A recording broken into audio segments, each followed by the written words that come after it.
Hello there and welcome to another one of these Lexical Lab 1 minute English videos. If you like this video, make sure you subscribe to our YouTube channel and check out our website www.lexicallab.com to find out more about our online courses. In my last couple of videos, I was talking about some of the language connected to the TV series Slow Horses that I've been raving about recently. After my last video, one viewer wrote in and asked me why the series was called Slow Horses.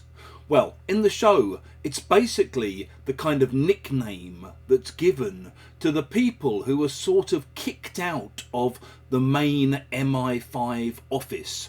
The MI5 is basically a kind of internal security organisation in the UK, a bit like the FBI. And these people basically have messed up somehow and they've been pushed out to this other house out in the East End of London where they're known as Slow Horses. Obviously, it's a kind of negative, derogatory name for them. And essentially, the people who are sent there are fuck-ups, really. Or, to be more polite, they're ne'er-do-wells. If you call someone a ne'er-do-well, it comes from the idea of someone never doing well or never doing anything good. Basically, a ne'er-do-well is a lazy, irresponsible, useless, good-for-nothing kind of person.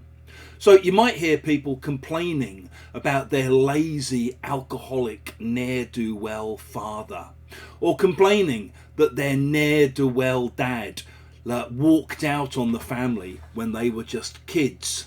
And maybe you've seen those kind of bank heist movies, those movies about criminals planning to do one last bank job before they retire. And often the drama comes from the fact that they'll assemble a motley crew of ne'er-do-wells to carry out this particular, criminal caper. If you've enjoyed this video, please do click the like button. Please share it on social media with your friends, your students, your colleagues, and in the comment section below, we'd love to see examples of how you might use ne'er-do-well.